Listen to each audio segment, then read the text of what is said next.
हरे कृष्ण कृष्ण कृष्ण हरे हरे राम हरे हरे हरे कृष्ण कृष्ण कृष्ण हरे राम हरे राम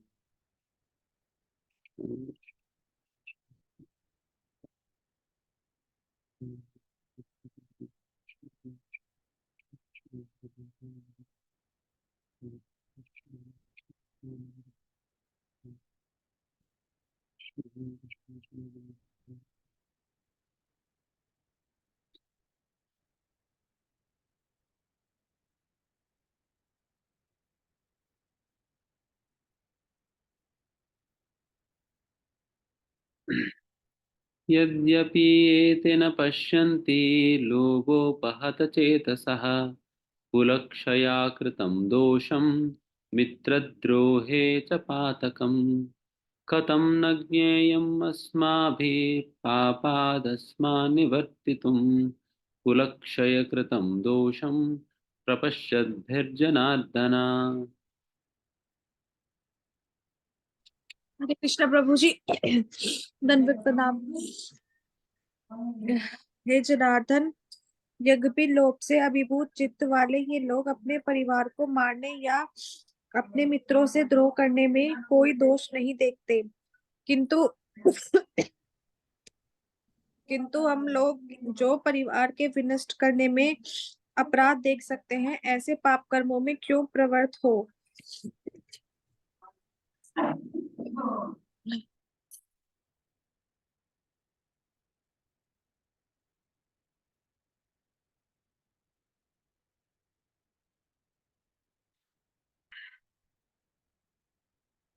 एक प्रकार से अर्जुन कह रहे थे ये तो ऐसे ही लोग हैं, ये तो लड़ेंगे ही, हम भी क्यों लड़े।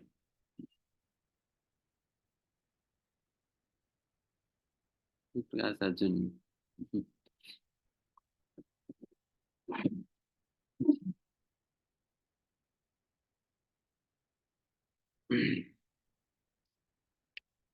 यहाँ पर अर्जुन एक इनोसेंट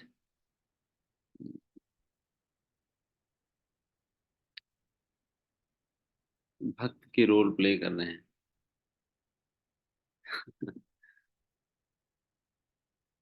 लड़ना नहीं चाह रहे। अर्जुन कह रहे ठीक कोई बात नहीं, अगर वो लड़ना चाहते तो हम भी क्यों उसी प्रकार से लड़े ना। हम तो शांत हो जाते हैं। देखते प्रभुपाद जी क्या लिखते हैं। A Kshatriya is not supposed to refuse to battle or gamble when he's so invited by some rival party.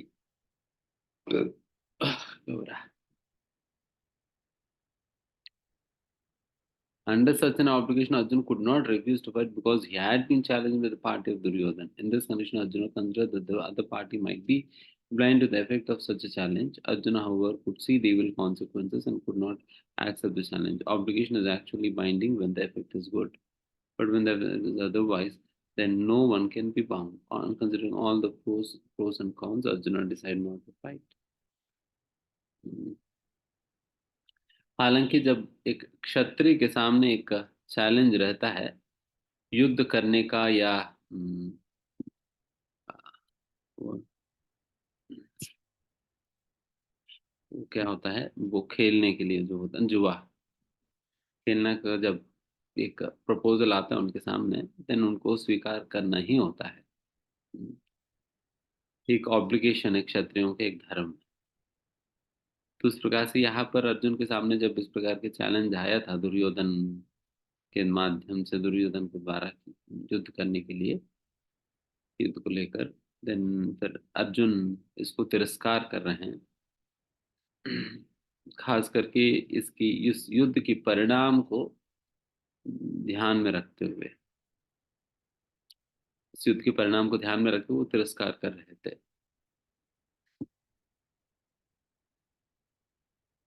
तो वैसे भी डिवोटीज फोर साइटेड होते हैं। फोर साइड मतलब दूरदृष्टि वाले,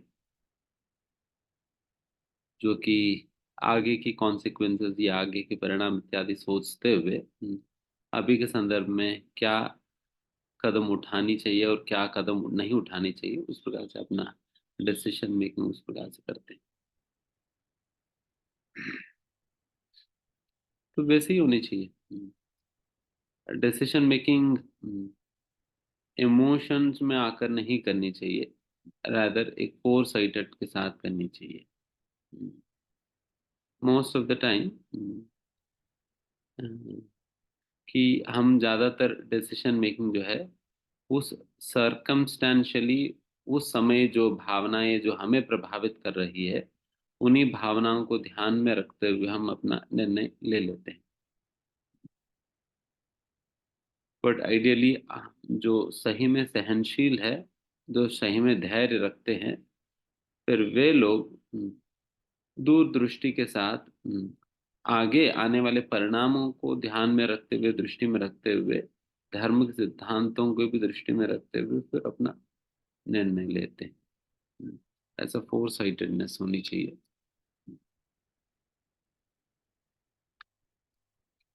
वैसा तो इमोशंस को संभालने के लिए उसके लिए सहनशीलता की आवश्यकता पड़ता है। जो व्यक्ति सहनशील है, फिर वो अपने इमोशंस को उस समय उस इमोशन से अपने आप को उस समय संभाल सकता है।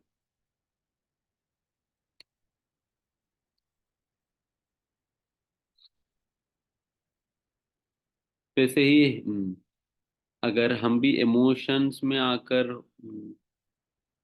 या सरकमस्टेंशियली भक्ति भी नहीं कर पाएंगे। फोर साइटेडनेस के कारण ही भक्ति कर पाते हैं, क्योंकि हमें पता है आगे भक्ति करने का क्या क्या परिणाम हमें मिलने वाली है। तो उस परिणाम को ध्यान में रखते हुए आज हम भक्ति कर रहे हैं। है ना। अभी तो वैसे भी हाथ में ज्यादा कुछ मिल तो नहीं रहे। हालांकि भक्ति में तो कहा जाता है, देखिए तुम्हें माला करने पे आनंद मिलेगा, ये मिलेगा, वो मिलेगा। बट इतना जल्दी हाथ में तो नहीं आने वाली है। समय लगता है।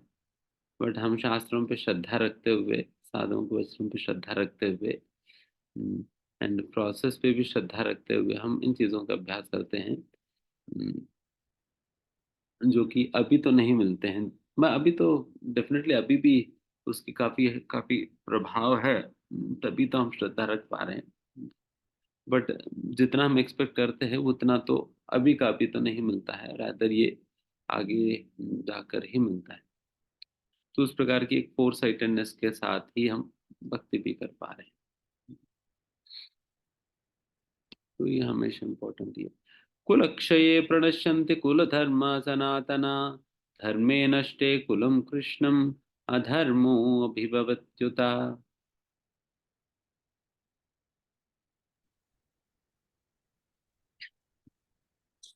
कुल कुल का नाश होने पर सनातन कुल परंपरा नष्ट हो जाती है और इस तरह शेष कुल भी अधर्म में प्रवृत्त हो जाता है।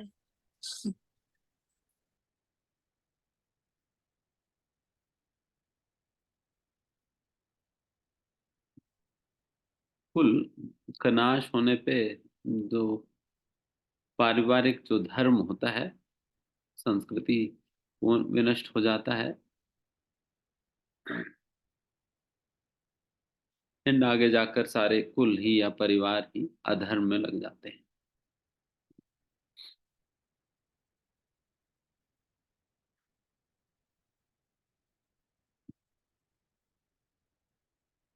वर्णाश्रम धर्म के अंतर्गत कई ऐसा क्रियाएं या कई ऐसा धर्म या कई ऐसा आचरण, आचार इत्यादि हमें सिखाया जाता है अपने अपने परिवार के अंतर्गत पालन करने के लिए, जिन चीजों को पालन करने से हमारे अंदर एक प्रकार की सद्विचार, सद्भावना इत्यादि डेवलप हो या कल्टिवेट हो। इन चीजों को ध्यान में रखते हुए उसी उसी को कल्टिवेट करने के उद्देश्य से हमें कुछ कल्चर्स, कुछ ट्रेडिशंस इत्यादि हमें रिकमेंड किया जाता है।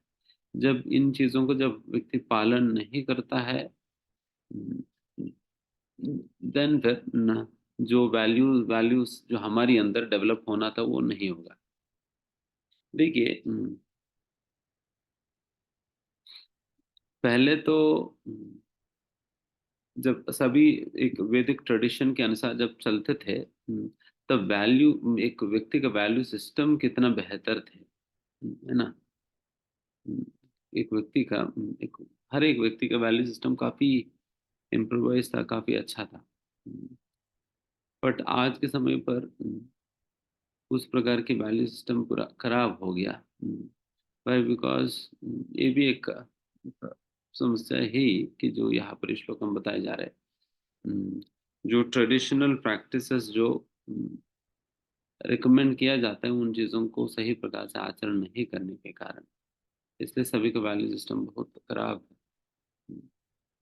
एंड यहाँ पर श्रील प्रभुपाद तात्पर्य के अंतर्गत ये बात लिखते हैं कि खास करके एक परिवार के अंतर्गत बुजुर्गों का ये मुख्य अ, उनका ये ये उनका ये कंट्रीब्यूशन होता है, या उनका एक कर्तव्य होता है टू इंश्योर कि उस परिवार के अंतर्गत ये ट्रेडिशंस इत्यादि सही प्रकार से फॉलो हो रही हो। ये परिवार में जो भी बुजुर्ग लोग हैं, उन सभी लोगों की जिम्मेदारी होता है, वो उनको इंश्योर करना होता है कि परिवार के अंतर्गत इस प्रकार के जो भी सांस्कृतिक कार्यक्रम इत्यादि चीजें सही प्रकार से चलना चाहिए।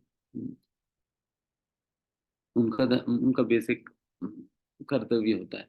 तो इसलिए एक परिवार को चलाने के लिए सभी का अपना अपना कंट्रीब्यूशन है, उसी प्रकार से बुजुर्गों का भी अपना कंट्रीब्यूशन है। उनकी क्या कंट्रीब्यूशन है, जैसा जो मिडिल एज वाले होते हैं, उनकी फाइनेंसेस और मेंटेनेंस की ओर से कंट्रीब्यूशन होता है, और बुजुर्गों की ओर से डायरेक्शन, दिशा, किस दिशा में हमें अपना जीवन को चलाना चाहिए, किस मार्ग में हम अपना जीवन को चलाना चाहिए, क्या उद्देश्य होनी चाहिए, और किस प्रकार से हम अपना संस्कृति को इंटैक्ट रख सकते हैं, इन चीजों को इंश्योर करने का जिम्मेदारी जो है वो बुजुर्गों को होता है। इसलिए इसलिए जो भी उस अवस्था में है, एल्डरली स्टेज में है, उनकी जिम्मेदारी ये होता है कि टू इंश्योर उस प्रकार ट्रेडिशंस वगैरह अच्छे से फॉलो हो।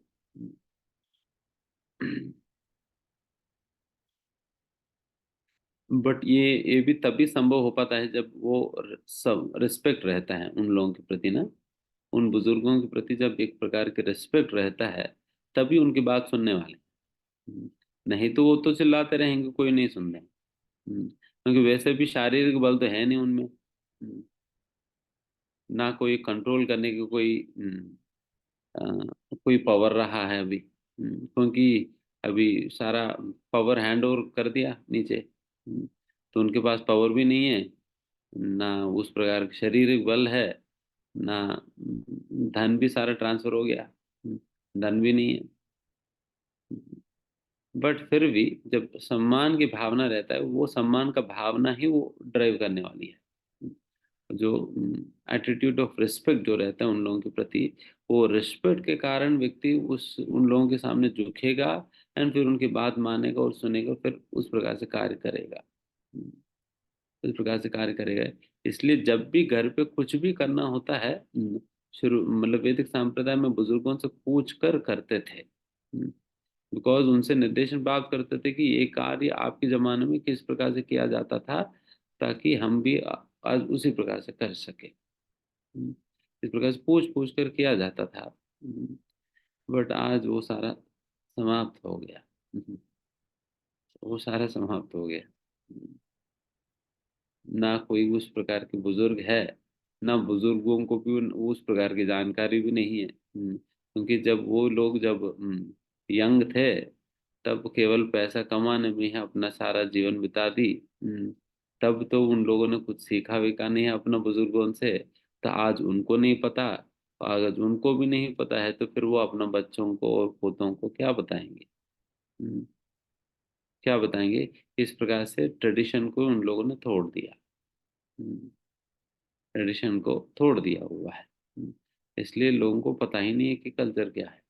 हम्म, तो उसी प्रकार से अगर हम अभी जितना थोड़ा बहुत भी जो भी ट्रेडिशंस इत्यादि चीजें बचे हुए हैं, अगर उन चीजों को अगर व्यक्ति सही प्रकार से अपने बच्चों को और नीचे की जनरेशन्स में अगर पास ऑन ना करे ना, then this world is slowly and gradually going to turn into hell, नरक बनने वाली है।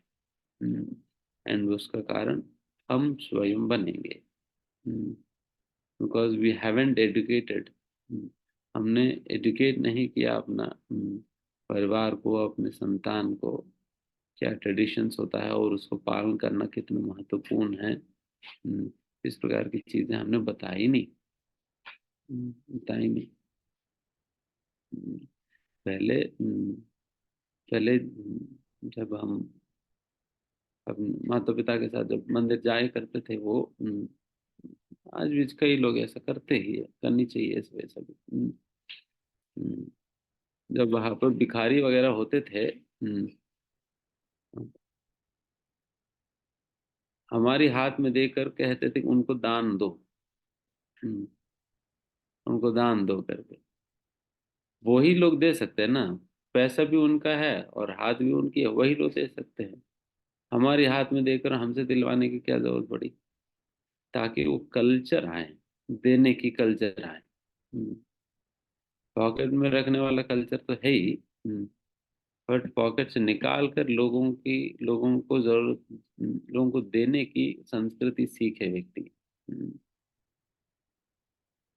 हालांकि कितना भी शैतान क्यों ना हो, फिर भी अपने बच्चों को कैसे भी जबरदस्ती लेकर मंदिर जाते थे पहले, ताकि बच्चों को आदत लगे कि मंदिर जाना चाहिए, भगवान के सामने झुक कर प्रणाम करनी चाहिए, हाथ जोड़नी चाहिए, और भगवान से क्या प्रार्थना करना है ये भी सिखाते थे। हम्म, ये भी सिखाते थे। एंड जब स्वयं कोई अपने घर पे माता पिता और बुजुर्ग इत्यादि सभी लोग जब भगवान के सामने जाकर हृदय बैठकर प्रार्थना करके पूजा इत्यादि करते हैं, देन ऑटोमेटिकली बच्चों के अंतर्गत भी एक प्रकार की भावना आता है कि नहीं, हमें भी जाना चाहिए, हमें भी झुकना चाहिए। कम से कम बचपन में तो कम से कम खेल खेल में भी क्यों ना हो, वो करने लगते हैं। एंड वही बात आगे जाकर सीरियस हो जाता है। बट इस प्रकार से जब हम खुद ही नहीं करते हैं, देन फिर बच्चों में वो संस्कार नहीं आता है, देन फिर वो लोग कभी वो सीख ही नहीं पाएंगे। हम्म, कभी सीख नहीं पाएंगे। हम्म, तो इस प्रकार से हमें संस्कृत को हैंड ओवर करनी चाहिए, संस्कृति को हैंड ओवर करनी चाहिए जनरेशन के बाद जनरेशन को। We should pass on the culture from generation to generation, or else we will be held responsible for breaking down the chain. नहीं तो हम जिम्मेदार बनेंगे इस चेन को ब्रेक डाउन करने वाले होंगे।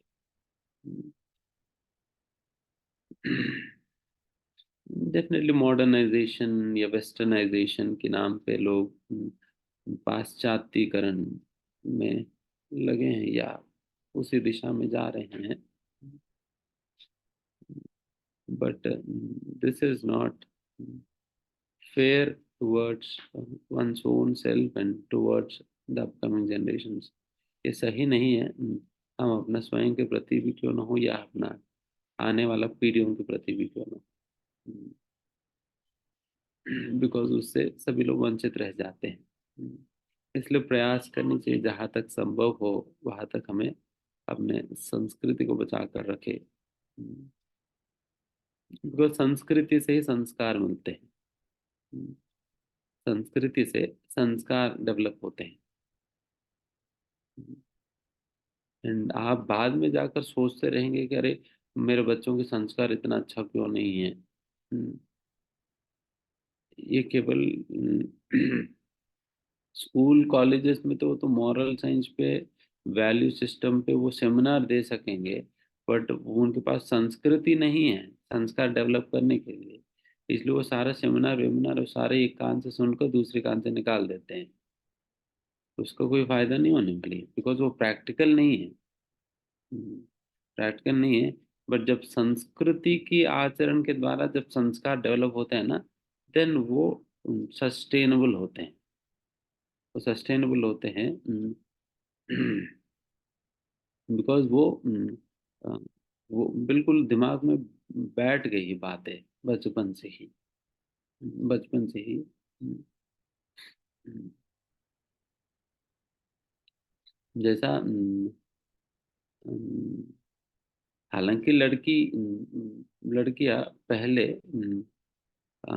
गुरुकुल वगैरह में तो जाते नहीं थे, बट फिर भी उनको कौन सिखाते थे और कौन पढ़ाते थे, कैसे चलता था उनकी हम्म, उनकी बॉडी से कल नर्चरिंग। घर पे माँ के साथ रह रह कर सीख लेती थी। हम्म, माँ के साथ रह कर सीख लेते थे, माँ उनके साथ उनको लगा कर सिखा देती थी। एक पति के साथ कैसे व्यवहार करनी चाहिए, पति कौन होते हैं, क्या है, उनकी सेवा कैसे करनी चाहिए, घर कैसे ठीक रखना चाहिए। Mean all of this home making business, ये उनके साथ रह रह कर सीख लेती थी बस।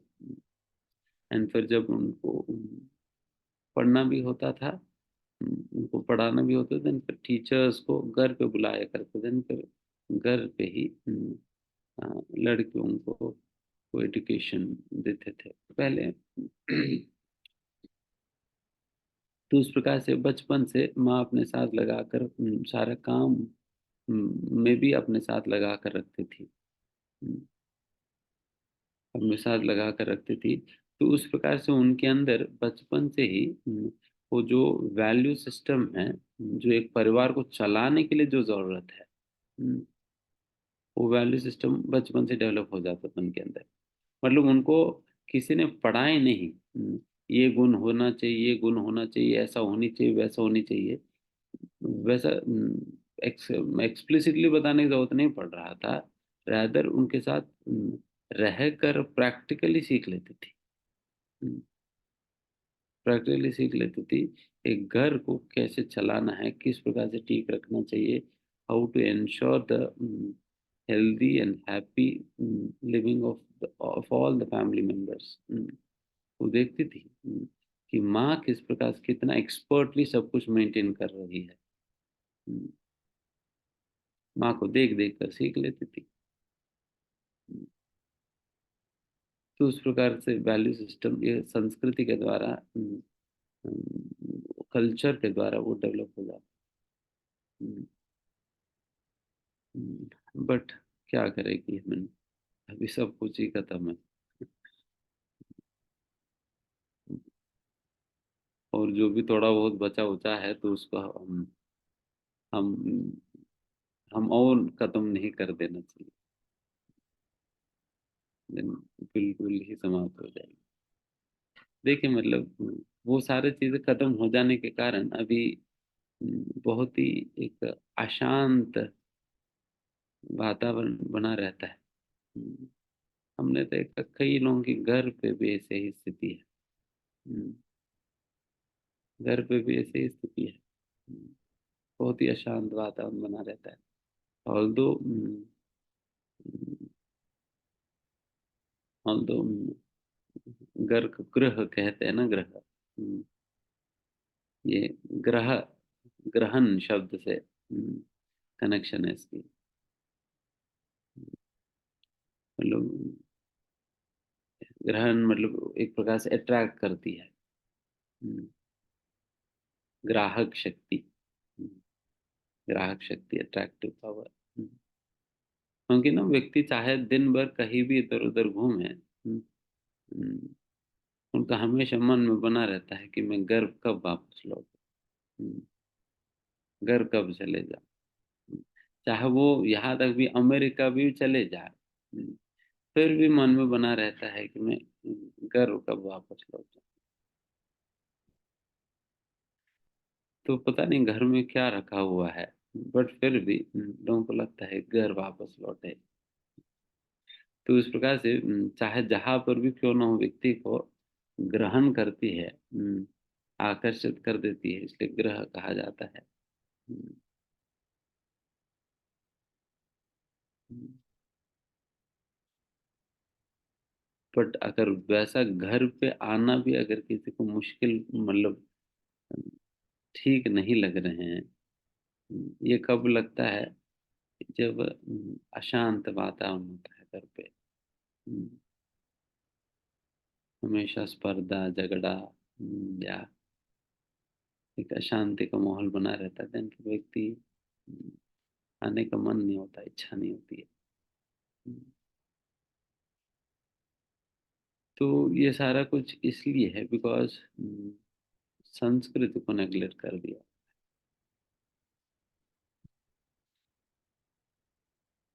हालांकि हमें लगता है कि ये क्या सेंटिमेंट्स है करके, ये क्या सेंटिमेंट्स है, but C,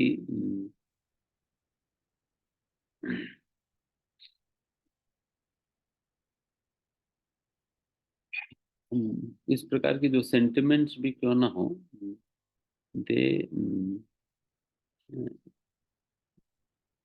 keep our relationships very lively and enlivening। जो सो कॉल सेंटिमेंट्स के रूप में भी जो लगते हैं ना, तो हमारे संबंधों को बहुत ही लाइवली रखने में बहुत बड़ा रोल होता है। इसलिए सिंपली सेंटिमेंट्स करके निकाल नहीं देनी चाहिए। डेफिनेटली इसका मतलब ये नहीं कि ब्लाइंडली चीज़ों को करते जाना चाहिए, करके भी नहीं है। समझ के साथ,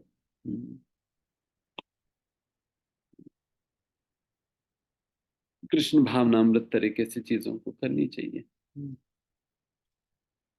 तो उससे रिलेशनशिप्स एनलाइवनिंग रहेंगे एंड फिर शांति बना रहेगा। एंड इस प्रकार की स्थिति भक्ति करने के लिए भी एक अनुकूल वातावरण बना रहे।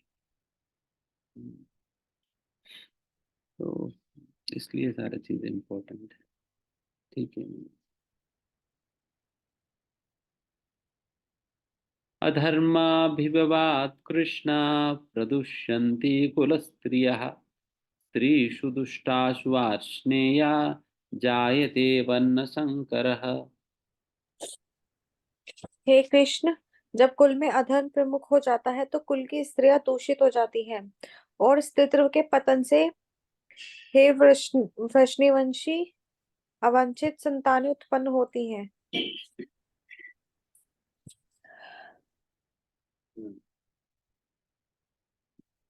जैसा सबसे पहला ये बताई गई कि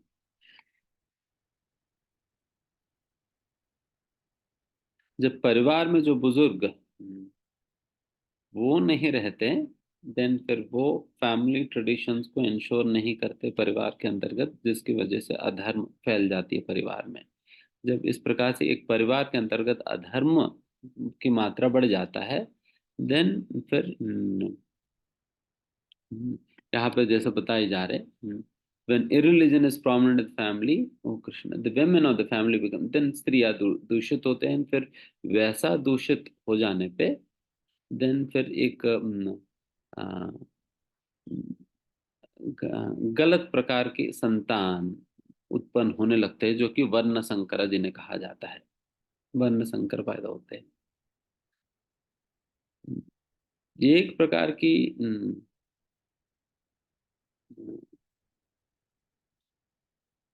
संक्रमण संक्रमण अलाउड है या उचित है। जैसा कि हम्म, एक निम्न कुल का स्त्री ऊंचे कुल की पुरुष के साथ शादी कर सकती है, हम्म, वो अलाउड है। हम्म, जैसा जब परशुराम जी के समय पे ना, परशुराम जी ने क्या किया, जब वो ये सारा क्षत्रिय बहुत ही उद्दंड हो गया, बहुत क्रूर हो गया, बहुत स्वार्थी बन गए थे, फिर तब परशुराम जी क्षत्रियों के हाल देखकर सब सारा पृथ्वी को क्षत्रियों से विमुक्त करने के लिए 21 बार पूरा पृथ्वी को पृथ्वी भर में सारा क्षत्रियों सारा राज्य में जा जाकर क्षत्रियों को अ, साफ किए थे। 21 बार, 21 बार साफ सफाई की थी, 21 बार झाड़ू मारे थे। एंड बिल्कुल साफ सुथरा हो गया था, है ना। वैसे जब परशुराम इस प्रकार से कर रहे थे, तभी तब जब सारा क्षत्रियों को परशुराम ने मार दिया, देन क्षत्रानी जो थी, क्षत्राणी मतलब जो क्षत्रियों का, क्षत्रियों का पारिवारिक जो स्त्रियां, फिर उनकी शादियां कैसे होंगी? क्षत्रिय तो सभी मर चुके थे। तब ये सारा क्षत्रानियों ने क्या करी, ये सभी लोगों ने ब्राह्मणों के साथ शादी करा, ब्राह्मणों के साथ शादी करा। देन फिर ब्राह्मणों के माध्यम से संतान उत्पत्ति किए थे। हम्म, तब अभी क्या हुआ, क्षत्रिय स्त्री और ब्राह्मण पति के माध्यम से जो संतान उत्पन्न हुई, वो अ, ज्यादा गुणवान थे, ज्यादा गुणवान थे। तब एक देन फिर उस प्रकार के क्षत्रिय जो बने थे, क्षत्रानी और ब्राह्मण की कॉम्बिनेशन जो क्षत्रिय प्रकट हुए थे, वो सभी बहुत ही अच्छे स्वभाव के थे, बहुत ही अच्छे स्वभाव के निकले, बिकॉज ब्राह्मण के द्वारा उत्पत्त संतान ना बहुत बहुत गुणवान थे। तो उस प्रकार के लोगों, उस प्रकार के क्षत्रियों से पूरा पृथ्वी भर गया था फिर उसके बाद। तो उस प्रकार से क्षत्रिय वंश को एक प्रकार से रिफॉर्म किए थे परशुराम जी। एंड यहाँ पर आप देख सकते हैं कि एक क्षत्रिय कुल का स्त्री जो है, एक ऊंचा कुल जो कि ब्राह्मण, ब्राह्मण परिवार का पुरुष के साथ शादी करी, तो ये अलाउड है, बट उल्टा अलाउड नहीं है। हम्म,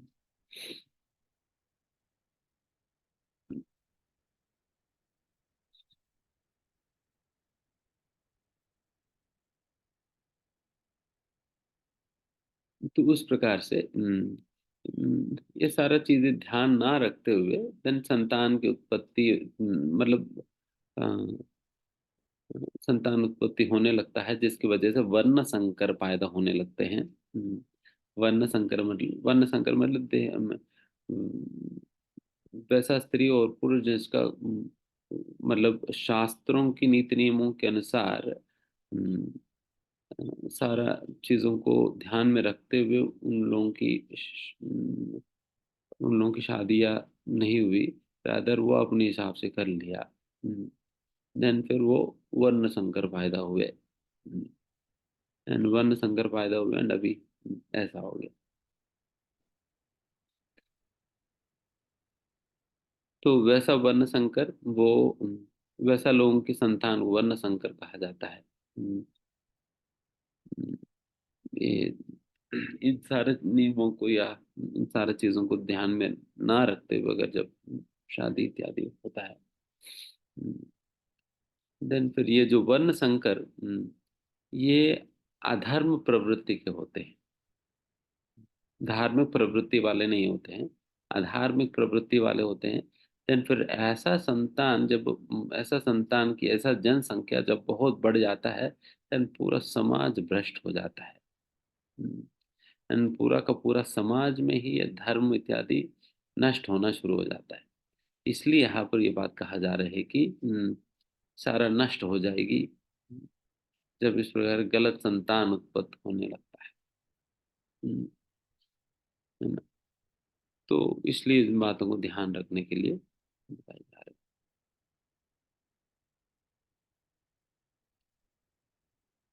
है। एंड इसलिए एक स्त्री पुरुष का ये बहुत ही महत्वपूर्ण धर्म होता है, कि जब संतान उत्पत्ति करेंगे, तब उन लोगों की जिम्मेदारी है कि एक सही प्रकार का संतान उत्पत्ति करने के लिए, करने के हिसाब से फिर उनकी सोच विचार चेतना इत्यादि रहे। हम्म, उनका जिम्मेदारी है कि समाज के लिए एक अच्छा संतान दे। हम्म, समाज के लिए एक अच्छा संतान, समाज के लिए दूसरे एक और बोझ उत्पन्न नहीं करनी चाहिए जो अधर्म प्रवृत्ति का हो। एंड फिर उस प्रकार के आत्मा को आप अपना पेट में आकर्षित करेंगे जब हमारी चेतना दूषित रहता है। हम्म, अगर हमारी चेतना दूषित है, आपकी जिस प्रकार की चेतना है उसी प्रकार की आत्मा को आप अपना गर्भ में आकर्षित करने वाले। तो इसलिए अगर व्यक्ति सही चेतना में रहे, देन फिर सही आत्मा को गर्भ में आकर्षित करेगा, देन फिर सही धार्मिक प्रवृत्ति वाला व्यक्ति जन्म लेगा। नहीं तो फिर समाज को भ्रष्ट करने वाले होंगे। इसलिए good population the human society basic principle. एक सही प्रकार की गुड पॉपुलेशन, बिकॉज सही मनुष्य होने पे ही तो समाज में शांति सुख इत्यादि होने वाली है। हम्म, अगर कुत्ते बिल्लियों की तरह अगर संतान उत्पत्ति करें and कुत्ते बिल्ली ही निकल रहे हैं, देन फिर समाज में थोड़ा इसलिए प्रोपाज कहते थे, how can you expect peace in a room filled up with dogs. मान लीजिए एक कमरे में पूरा कुत्तों को भर दिया आपने, वहां पर क्या पिन ड्रॉप साइलेंस होगा? हम्म, वो करके पूरा ये कर देंगे वो।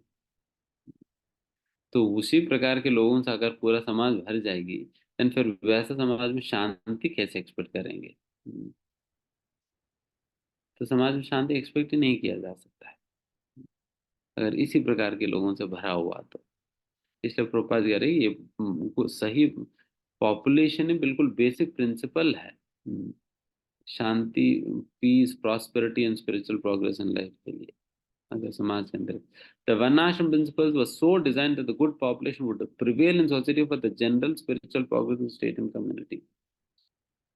अगर वर्णाश्रम धर्म के सिद्धांतों का अगर व्यक्ति ढंग से पालन करते हुए चले, देन उन सिद्धांतों में ही एक ऐसा मार्ग दिखाया जाता है, ऐसा मार्ग पे लेकर जाया जाता है जिससे इस समाज के अंतर्गत शांति, पीस, प्रॉस्पेरिटी इत्यादि इत्यादि रहे। उस प्रकार के मार्ग पे ले चलने के लिए ही ये सारा वर्णाश्रम धर्म डिजाइन किया हुआ है। इसलिए चाहे वो हम जानते हुए या ना जानते हुए भी अगर इसकी पालन करे तो व्यक्ति सारा सही प्रकार से कर सकेगा। एंड सबसे महत्वपूर्ण चीज ये है कि सच पॉपुलेशन, इस प्रकार का अगर अच्छा जनता चाहिए, ये ये बहुत निर्भर रहता है किस पे?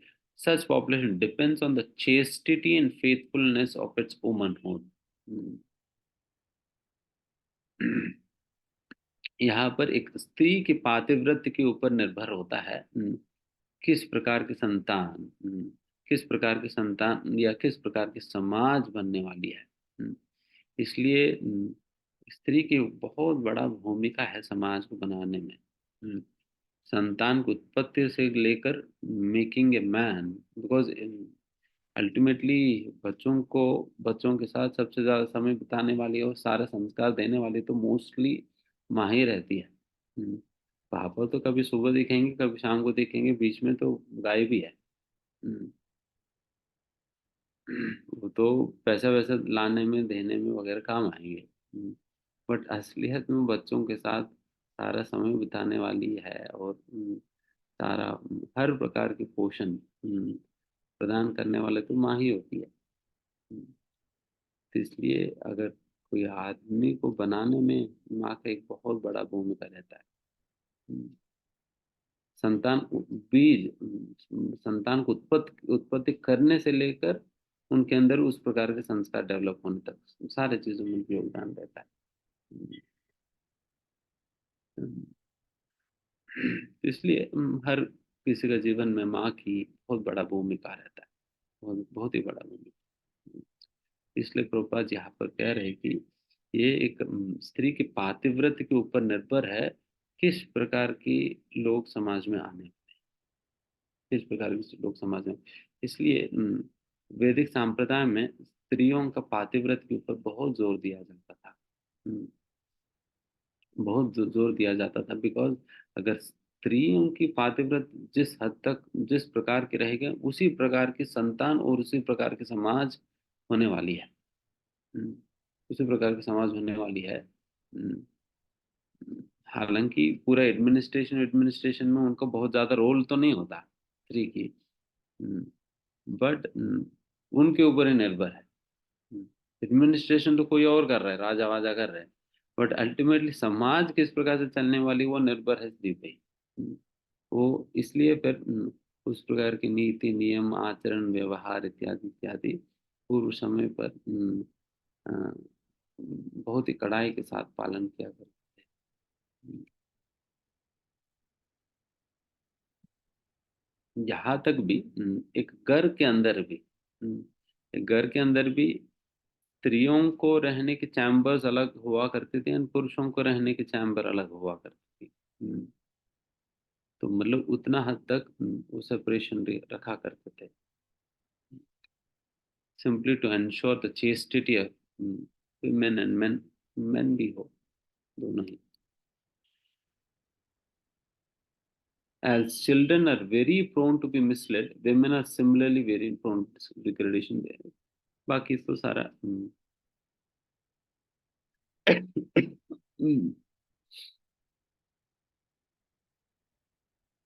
नेक्स्ट 41। शंकरो नरकायैव कुलज्ञानं कुलक्षय च पतन्ति पितरो हि येषां लुप्तपिण्डोदकक्रियाः। अवांछित संतानों की वृद्धि से निश्चय ही परिवार के लिए तथा पारिवारिक परंपरा को विनष्ट करने वालों के लिए नारकीय जीवन उत्पन्न होता है। ऐसे पतित कुलों के पुरखे पितृलोक गिर जाते हैं क्योंकि उन्हें जल तथा पिंड दान देने की प्रक्रिया समाप्त हो जाती है। हम्म,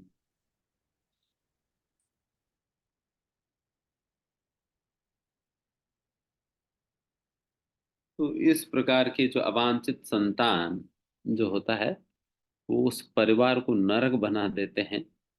एंड उस परिवार के साथ साथ जिन लोगों ने फिर उन ट्रेडिशंस को, उस आचरण को या उस संस्कृति को तोड़ा है, उन लोगों का भी जीवन बहुत ही नरकमय बन जाता है।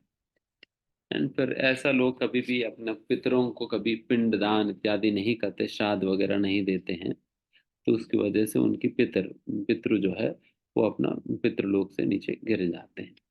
हम्म, तो उस प्रकार से कंप्लीट नाश इस प्रकार से होने लगता है।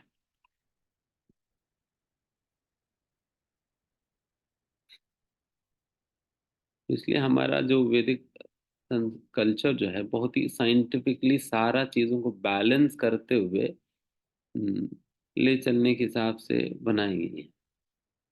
एंड जब उसकी हम पालन नहीं करते हैं देन सारा बैलेंस बिगड़ने लगता है। एंड सारा बैलेंस बिगड़ने लगता है। एंड फिर ये सारा कॉन्सिक्वेंसेस जो परिणाम हमें जो अवांछित परिणाम है वो देखने के लिए मिलता है हमें।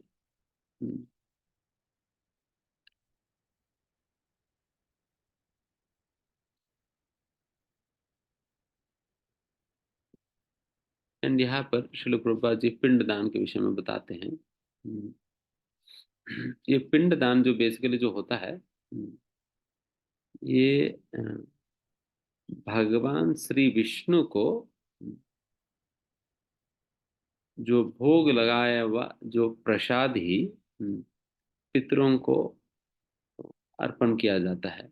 एंड वो प्रसाद का अर्पण, प्रसाद जब हम अर्पण करते हैं, जब देते हैं, एंड उस प्रसाद की ग्रहण करने से वो पितृ जो है वो प्रसाद के प्रभाव से वो मुक्त होने लगते हैं।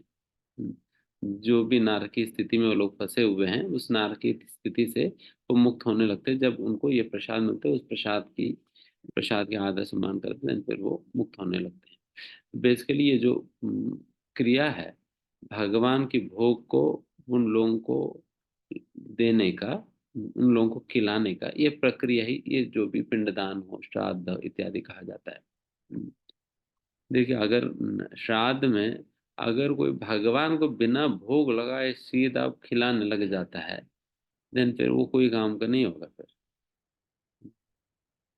अगर वो पंडित जी जल्दीबाजी में भगवान को भोग ही नहीं लगाए, वो माल कहा है वो सारा माल उठा लिया उसने, फिर वो लड्डू वड्डू बना दिए, वही को वही रख दिया, खा लो करके, उनको जल्दी करना था। हम्म, तो वो भोग ही नहीं लगा, जो मेन काम तो वही नहीं की, भोग ही नहीं लगाया।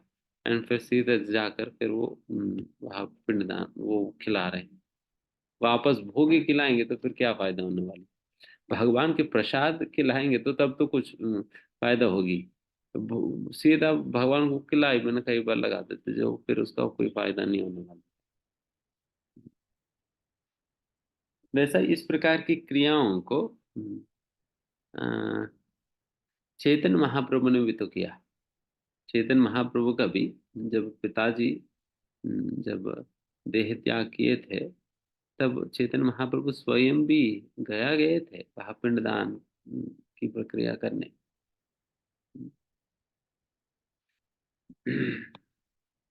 इस प्रकार के जो ट्रेडिशंस जो होते हैं, इस प्रकार के ट्रेडिशंस जो होते हैं ना, ये ट्रेडिशंस कई बार ये प्रश्न उठता है कि क्या हमें पालन करनी चाहिए, नहीं करनी चाहिए, या करने की जरूरत नहीं है। इसका यही समाधान है कि जहाँ तक कृष्ण भावनामृत तरीके से पालन करने का संभावना है, वहां तक हमें पालन करनी चाहिए। हम्म, वहां तक हम पालन करने, कृष्ण भावनामृत तरीके से पालन करने के लिए संभावना है, वहां तक पालन करनी चाहिए। बट डेफिनेटली ये बात नहीं सोच सकते हो, हम्म, ये बात सोचना अपराध है, गलत है, कि अगर कोई व्यक्ति सोचने लगे कि अगर ये नहीं करूंगा तो पता नहीं क्या हो जाएगी, एंड क्या हो जाएगी, और मुझे पाप लगेगा, एंड मेरी भक्ति ढीला हो जाएगी, ऐसा वैसा कुछ सोचेंगे, देन फिर ये गलत है, ये अपराध भावना है। ये अपराध भावना है, बिकॉज देन फिर ये कौन सा अपराध कर रहे हैं, हम्म, ये वो वाली अपराध कर रहे हैं जिसमें कहते हैं ना, हरिनाम की जप को वेदों में वर्णित एक शुभ सकाम कर्म या कर्मकांड के समान समझना। हम्म, भक्ति की विधियों को भी एक साधारण कर्म या कर्मकांड के समान समझना हो जाता है। बिकॉज कोई एक ऐसा कर्मकांड की विधि पालन नहीं करने से, अगर जब आप सोच रहे हैं कि आपकी भक्ति पर असर पड़ रहे हैं, इसका मतलब भक्ति को, उस कर्मकांड को, दोनों को आप एक ही स्तर पे लेकर आ गया, हम्म, एक ही स्तर पे ले आए ना, तभी आप कह रहे हैं कि ये नहीं करने से मेरा भक्ति प्रभावित हो जाएगी। तो ये जो एक स्तर पे ला रहे हैं ना, यही अपराध है, यही अपराध है। इस प्रकार से नहीं सोचना चाहिए हम्म, कि ये नहीं करूंगा तो क्या हो जाएगी, नहीं। हम कई बार करते हैं एक लोक विचार के दृष्टिकोण से, नहीं।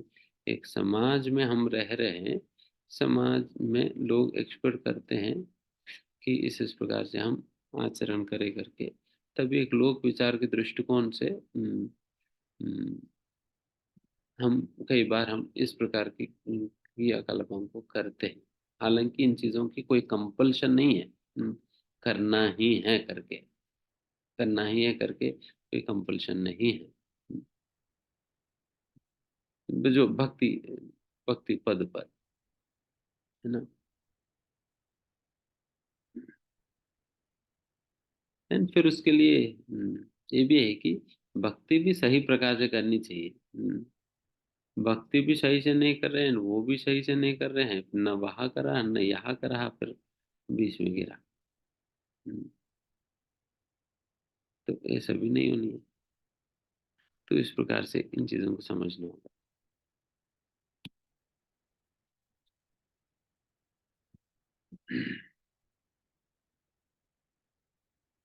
ये पिंडदान इत्यादि ये कहाँ काम आता है ना, जैसे प्रभुपाद साथ में बता रहे कि जब कोई हमारा पितृ पितरों में से कोई कुछ ऐसा वैसा पाप किया है, जिसकी वजह से कई बार ऐसे भी होता है कि उन लोगों को, बेचारे उनको शरीर भी नहीं मिलता है, शरीर भी नहीं मिल पाता है, या कोई नरक में चलेगा, तो फिर वैसा लोगों को उस नरक से, या नहीं तो जो शरीर नहीं मिलने के कारण जो दुख भोग रहे हैं, क्योंकि जो कि बहुत ज्यादा ही पाप इत्यादि किया है ना, उन लोगों को शरीर तक भी नहीं मिलता। हम्म, उनको डिस्क्वालिफिकेशन, तुम्हारे पास कुछ पैसा ही नहीं शरीर खरीदने, बैठ जाओ ऐसे ही करके उनको बिठा दिया जाए, तुम निकलो यहाँ से। दिन फिर उनको अपना सूक्ष्म शरीर के साथ ही रहना पड़ता है, उनको शरीर ही नहीं मिलता। एंड वो ये जो सूक्ष्म जिनको शरीर नहीं मिलता, यही इन्हीं लोगों का हम लोग भूत भूत कहते हैं। हम्म, भूत भूत करके वो हम कहते हैं ना, यही लोग हैं जिनको बेचारे, इनको इतने पाप कर दिया कि जिनको शरीर तक नहीं मिला। हम्म, शरीर तक नहीं मिला। और कोई अगली बार दिखते हैं तो आप पूछना, अब बुद्ध जी आपने कुछ पाप किया है न, तभी तो आपको शरीर नहीं मिला। हम्म,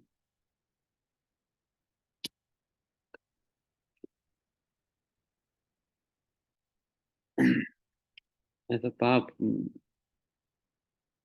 एंड वो बहुत ज्यादा नरकी जीवन होता है, शरीर नहीं मिल पाना है ना।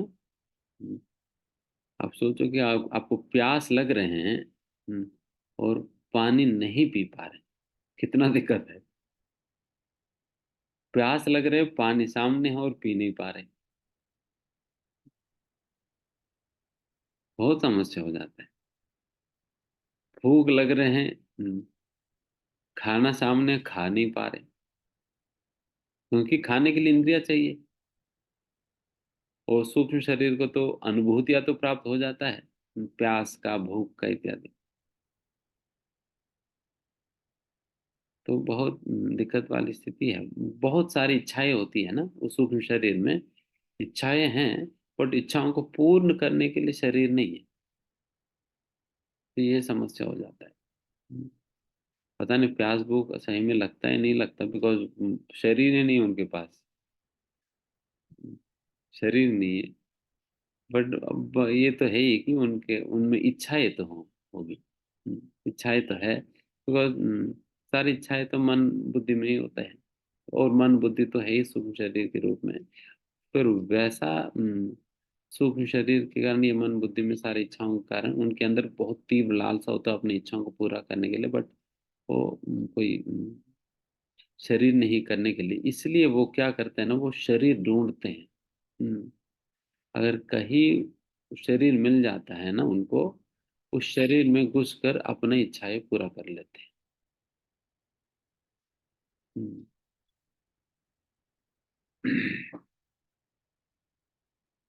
उस शरीर में जाकर फिर अपनी इच्छाएं पूरा करते हैं, तो उस प्रकार से होते हैं। ये भूत प्रेत जो भी, बट आप लोग मत डरना, आप लोग डरने की जरूरत नहीं है, क्योंकि भागवतम में कहा गया है कि जहाँ पर भगवान श्री कृष्ण का नाम की उच्चारण मात्र होता है, वहां पर किसी प्रकार के भूत पिशाच इत्यादियों का कोई प्रभाव नहीं। एंड आप तो एक नाम के, आप तो 16 बार 108 नाम ले रहे हैं, तो फिर क्या ही होगा। तो बहुत दूर दूर से भाग कर चले जाएंगे सारे भूत प्रेत, कोई नजदीक भी नहीं आएंगे। अगर नजदीक आ रहे हैं ना, वो आपकी नाम जब सुनने आ रहे, ताकि उनको उद्धार हो जाए। देन फिर आप थोड़ा जोर से आप कहना, अगर कोई आते हुए लगता है, कोई भूत आ रहे करके, देन फिर जोर जोर से आप कहना, जिससे फिर उनको उद्धार हो जाएगी। एक बार ऐसे ही,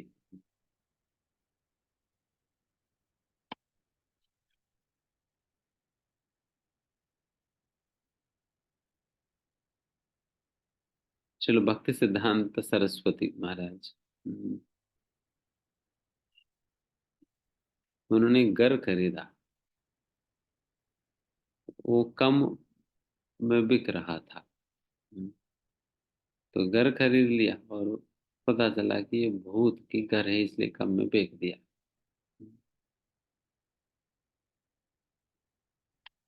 घर में भेज दिया तो फिर घर लिया।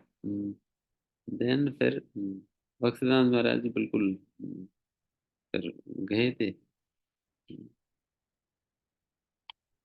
then ऊपर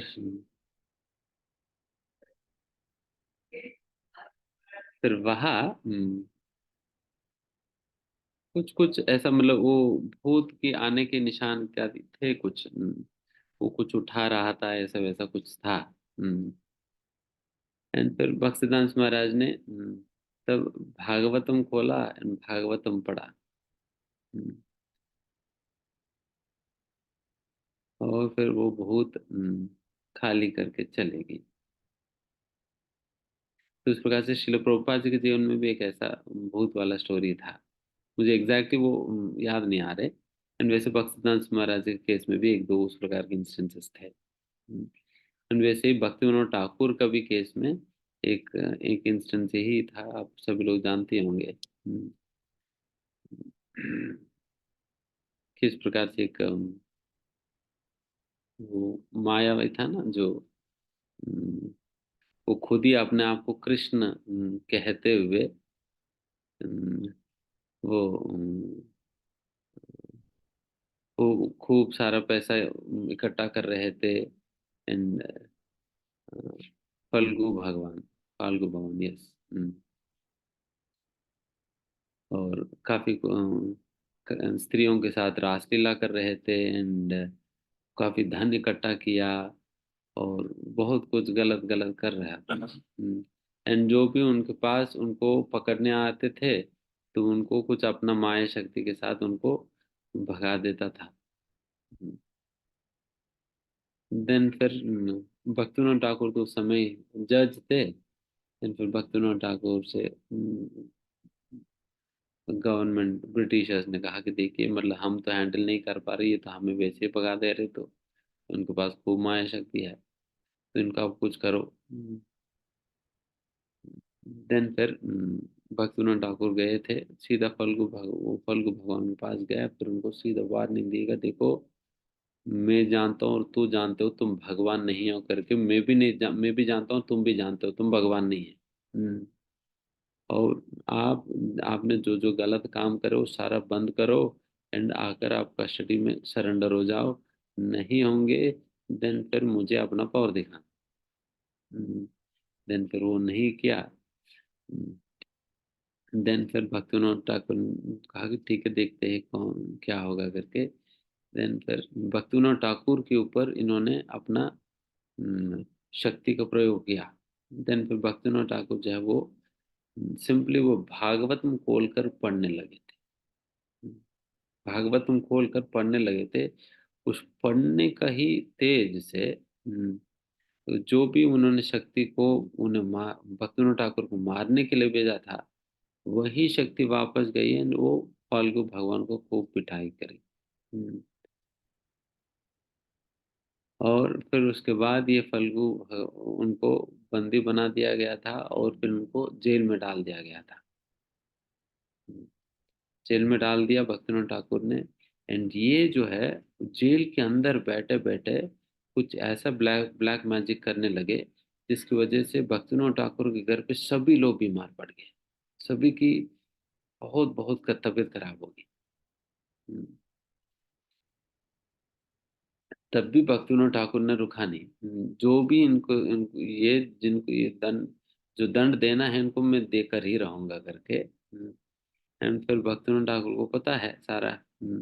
देन फिर लोगों फिर एक बार्बर को बुलाया और उनकी सारा बाल मुंडन करवा दिया। एंड सारा बाल मुंडन करवा देने पे then उनकी सारा शक्ति जो है उन्हीं बालों में थी तो सारा शक्ति निकल गया। बेचारे फिर उसके बाद कहीं से विष पीकर वो मर गया, खुद ही आत्महत्या कर लिया उसने। हम्म, तो उस प्रकार से भक्तिविनोद ठाकुर तक वो भी बिल्कुल डरे नहीं। ठीक है। तो ठीक है, पितरों के विषय में बात करते हैं आगे।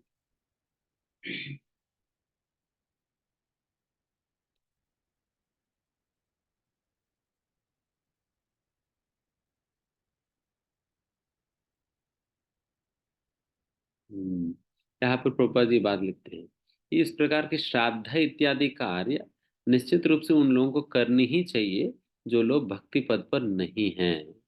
Those who are not in devotional life are required to perform such rituals. जो लोग भक्ति पद पर नहीं उनको तो करना ही पड़ेगा। One who is engaged in the devotional life is not required to perform such actions. जो लोग भक्ति पद पे हैं उनको इस प्रकार की क्रियाएं करने का भी जरूरत नहीं है।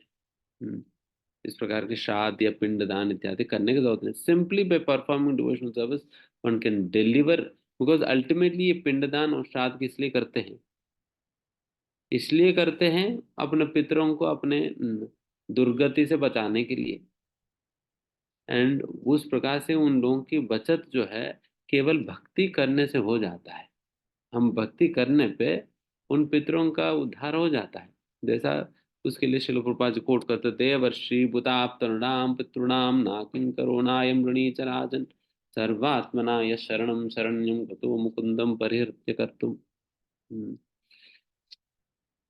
इसमें भगवान कहते हैं कि देखिए, इसमें कहा जाता है कि अगर कोई भी व्यक्ति भगवान श्री मुकुंद की आराधना करते हैं, मुकुंद मतलब जो मुक्ति प्रदाता, दा मतलब देने वाला, जो क्या देने वाला, मुक्ति को प्रदान करने वाला, इसलिए मुकुंदा कहा जाता है।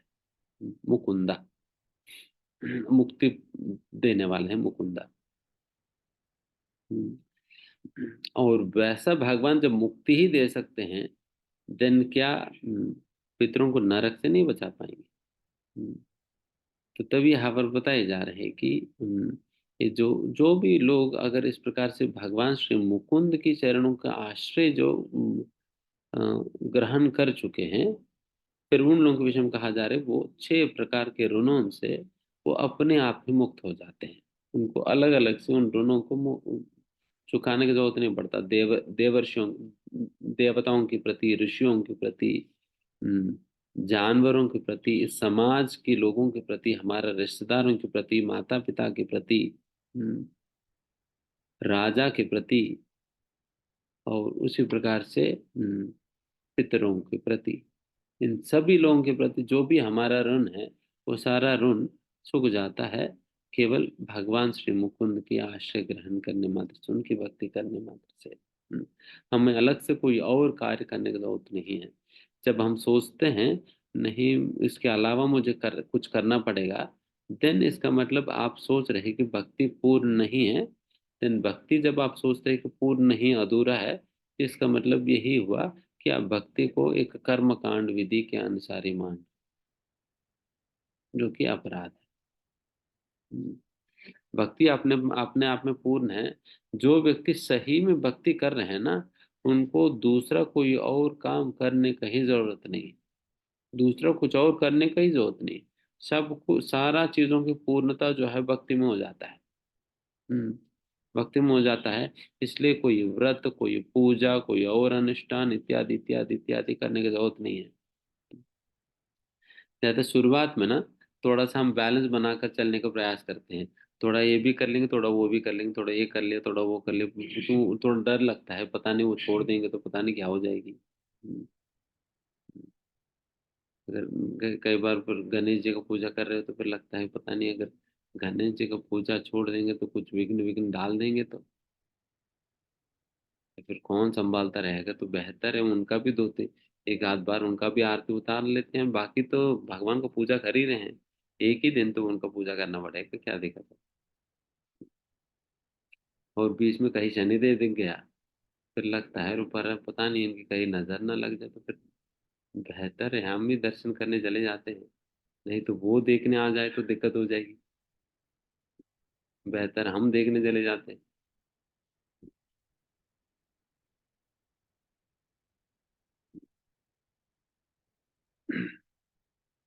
अरे इतने साल जो दुर्गा जी को पूजा करते हुए आ रहे, पता नहीं अभी दुर्गा जी अगर सडनली गुस्से होकर फिर वो त्रिशूल विशूल छोड़ देता हमारे ऊपर,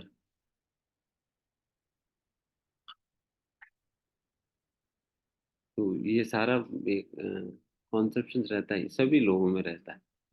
इसलिए पहले थोड़ा बैलेंस करके चलते हैं। जब हम भी, जब शुरुआत में जब हम माला करना शुरू ही किए थे, उसके पहले हम हमारे टाइम टेबल था, रोज एक एक को पकड़ते थे। जैसे सोमवार को शिव जी या मंगलवार को हनुमान जी या कुछ कुछ कुछ ऐसा ऐसा। हम्म, मतलब धार्मिकता तो पहले से ही था ही, बट कुछ प्रकार की धार्मिकता था। तो कई सारे पुस्तकें पढ़ते थे, ये करते थे वो करते थे, मंत्र मंत्र करके। तो शुरुआत में तो यही करते थे कि मतलब वो भी कर लेते थे और माला भी कर लेते थे। फिर उसके बाद भक्तों ने फिर माला बढ़ते गई, तो फिर उसके लिए समय नहीं मिलता था। तो फिर लगता था कोई बात नहीं, थोड़ा कम कर देते, पर छोड़ते नहीं थे। वो छोड़ देंगे तो पता नहीं क्या हो जाएगी। हम्म, तो उस प्रकार से डर सभी लोगों में होता है शुरुआत में। बट कृष्ण भक्ति ऐसे है कि it enters like a needle and comes out like a plough. सुई की तरह अंदर घुसते हैं, सुई की तरह हमारे जीवन में घुसता है, एक सिंपल सा सुई की तरह। एंड फिर जब बाद में पता चलता है कि पूरा एक क्या कहते हैं, मतलब तो हल हल हल ही बन चुका है। हम्म, हल बन चुका है। शुरुआत में तो वही है कि भक्त लोग यही कहते, प्रभु जी आप कुछ क्या करने की जरूरत नहीं, सब कुछ आप करते रहो, बस भगवान को ही जोड़ने की बात है। बस भगवान को ही तो जोड़ने की बात है। और क्या करना है, भगवान को जोड़ना है, कुछ निकालने के लिए थोड़ी कह रहे, बस एक माला जप कर लो। बस वो एक माला से शुरू होता है। देन फिर धीमे धीमे धीमे धीमे ऐसा ऐसा होने लगता है कि हम्म, हम जो थे वो बचते ही नहीं है। सारा कुछ परिवर्तन करके डाल देते। हम्म, हमारे ईटिंग स्टाइल से लेकर स्लीपिंग स्टाइल तक सब कुछ ही, ड्रेसिंग स्टाइल सब कुछ बदल जाता है।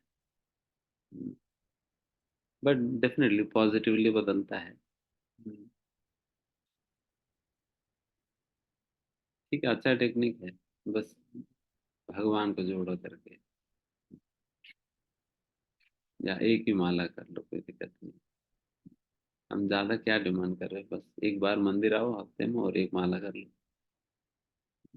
दिन धीमे धीमे बढ़ता है, एंड फिर हमारा जीवन की हर चीज ही बदलने लगता है। एंड फिर finally we see one self as a completely different person one day. एक दिन हम अपने आप को एक पूरा परिवर्तित व्यक्ति के रूप में हम अपने आप को देखते हैं। तो सच अ ट्रांसफॉर्मेटिव इफेक्ट है भक्ति का।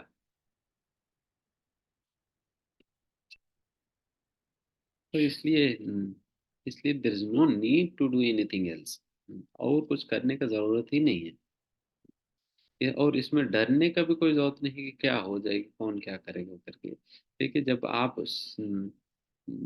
सबसे बड़ी मालिक के पास जा रहे हो, उन्हीं का सेवक है बाकी सारे देवी देवता ये इत्यादि इत्यादि सभी लोग। इसलिए कोई कुछ करने वाला नहीं है। बट इसका मतलब ये नहीं कि मैं बड़ा मालिक का सेवा कर रहा हूँ और इन लोगों को सम्मान नहीं देंगे करके भी नहीं होनी चाहिए।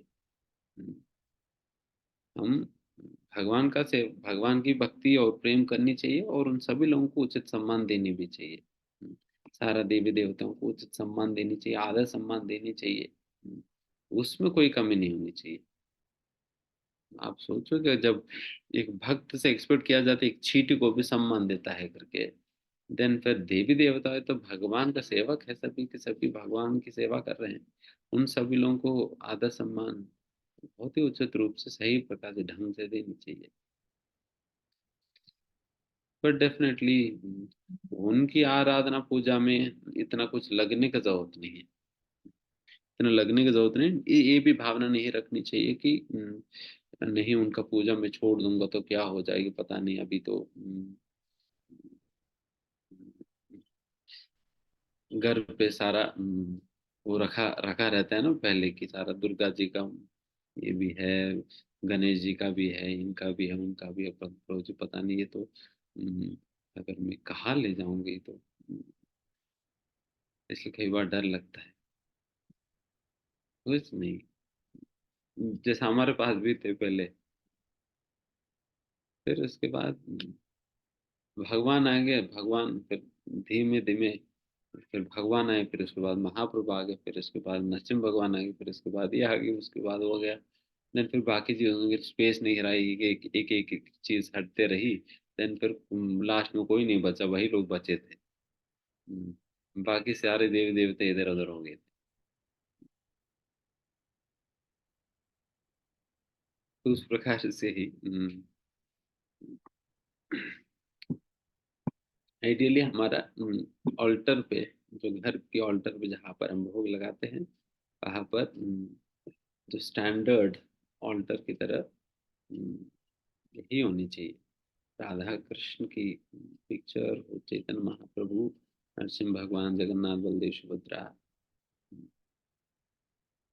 गुरु परंपरा, शिल प्रभुपाद, षड गोस्वामी वृंद, इसी प्रकार का ही होनी चाहिए, और अन्य कोई चित्र इत्यादि होने की कोई जरूरत नहीं है। बिल्कुल सिंपल, साफ सुथरा होनी चाहिए। मतलब वो बेसिकली यही श्रद्धा, श्रद्धा का ही इंडिकेशन है, श्रद्धा का इंडिकेशन है, और कुछ इत्यादि हमें रखने का ही जरूरत नहीं है। जनरली भक्त लोग जब शुरुआत में जिन जिनके घरों में थी पहले, कई बार वो वृंदावन यात्राओं में वगैरह ले आते हैं, फिर हमें दिखाते प्रभु जी पहले ये थे, फिर अभी क्या करना है, अभी ले आया। फिर हम कहते यही पर ही कुंड है, विसर्जन करो, कुंड है, विसर्जन करो। Because bhakti is it's an exclusive devotion onto Krishna. भक्ति का मतलब ही है एक्सक्लूसिविटी है, एक्सक्लूसिविटी है, जहाँ पर केवल और केवल भगवान श्री कृष्ण। हम्म, इसलिए तो भगवान ने कहा ना कि हम्म, माम एकम शरणम व्रजा, केवल मेरे ही आश्रय में करके। वहां पर भगवान ऑप्शन नहीं दिया तो मेरे भी आश्रय में आ जाओ, ऐसा नहीं कहा भगवान ने, केवल केवल, तो केवल भगवान श्री कृष्ण का आश्रय में। इसलिए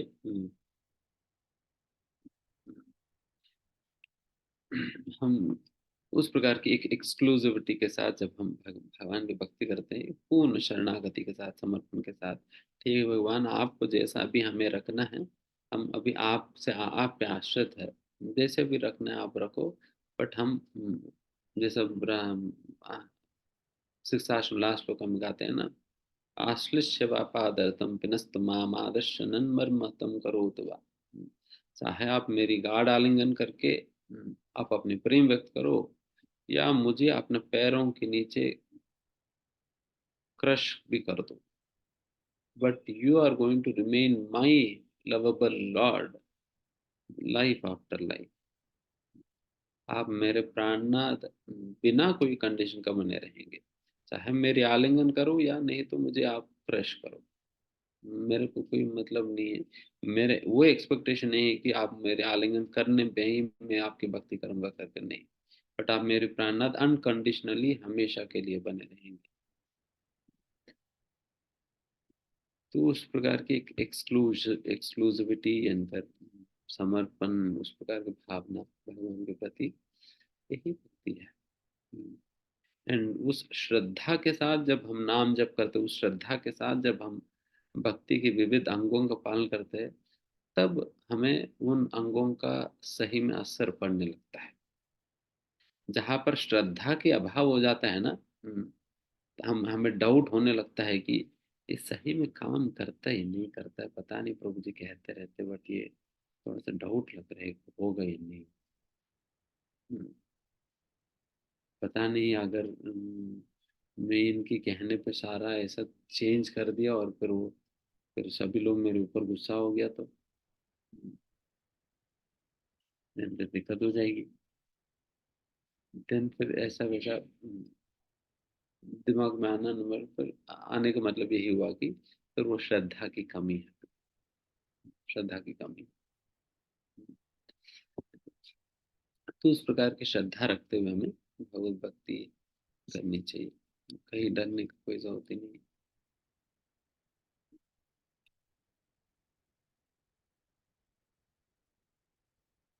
ठीक है, किसी कोई प्रश्न है तो बात कर सकते, चर्चा कर सकते हैं। हरे कृष्णा। तो आप में से जिन भी भक्तों की कोई प्रश्न होंगे वो इलेक्ट्रॉनिक हैंड रेस करके पूछ सकते हैं। यस, प्रीति गौतम माता जी, आप अपने आप को अनम्यूट करके अपना प्रश्न पूछ सकते हैं। 7-8 मिनट है। Yes, quickly. हरे कृष्णा प्रभु जी। हरे कृष्ण मतलब यस। प्रभु जी, जैसे आपने बताया कि हमें अपने पूर्वजों के लिए ऐसा कुछ भी करने का वो जरूरत नहीं है, बस हरि नाम जपने का। तो इसमें एकादशी उद्यापन का कितना विधान है कि क्या व्रत करने के बाद एकादशी उद्यापन, क्योंकि बोला जाता है कि ये हमें अपने पूर्वज और अपने व्रत के उसके संपूर्ण के लिए करना चाहिए, कितना जरूरी है? हरिनाम जप कर रहे थे, एकादशी व्रत करने का क्या उद्यापन करना चाहिए या नहीं व्रत के उपरांत? उसमें क्या होता है, क्या क्या करते उसमें? उसमें प्रभु जी 26 जोड़ों को ऐसे बिठाया जाता है, कुछ ब्राह्मणों को भोज कराया, मतलब ब्राह्मणों को ही भोज कराया जाता है बस। और जो भी आते हैं, मतलब एक शादी जैसा माहौल होता है बस, कि हाँ सबको देना है और मतलब दान करना है आपको। अब पूरी तरीके के जितना हमने पूरा जिंदगी मतलब यूज किए ना अपने लिए चीजें, बिस्तर कपड़े वगैरह सब, तो वो सिर्फ मतलब वो कहाँ तक जरूरी है, वही मैं जानना चाहती। देखिए माता जी, आइडियली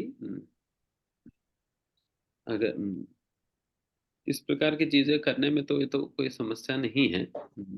अच्छा ही अगर कोई किसी भक्तों को घर पे बुलाकर उनको दान दे, उनको खिलाए, और फिर उसके बाद हम अपना व्रत तोड़े, तो बहुत अच्छी बात है। जैसा कि अपना कौन है, अम्बरीश महाराज ने तो यही करने वाले थे।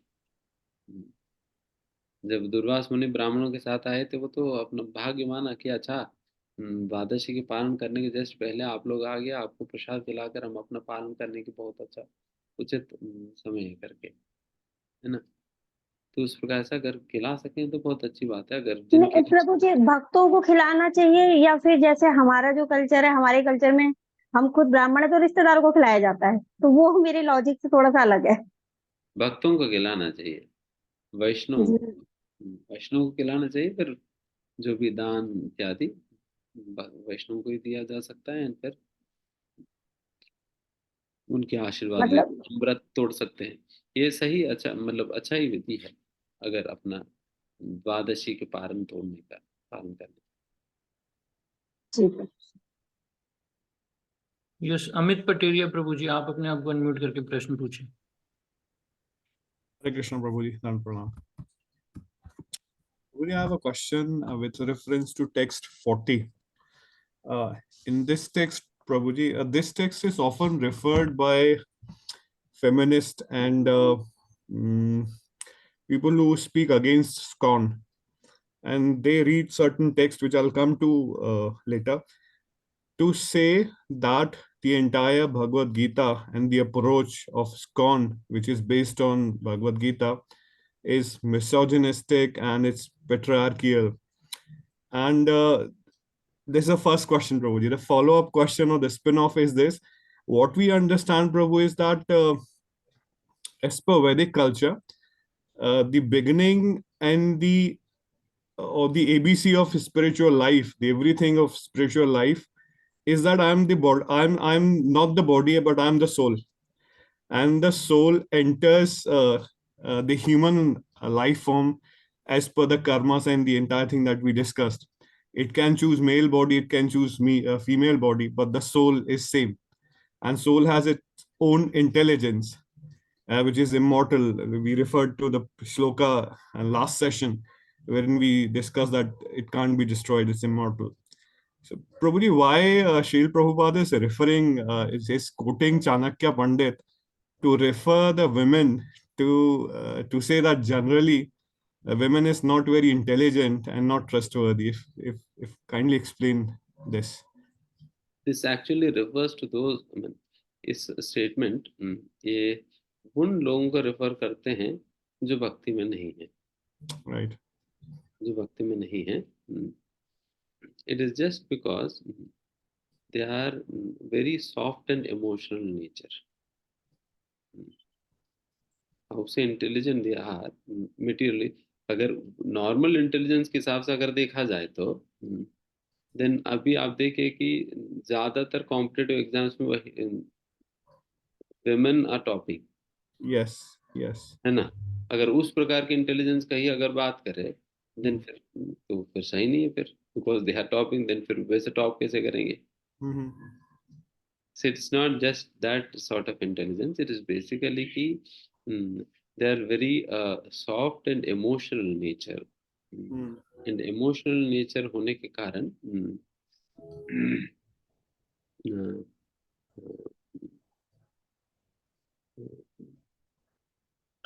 their emotions at times takes over their intelligence.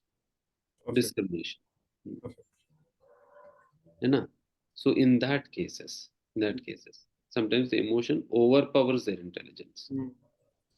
And this happens with men also, but they are more kind of थोड़ा हार्ड वाले. बट विमेन को वाम स्वभाव कहा जाता है. वाम मतलब बहुत सॉफ्ट है.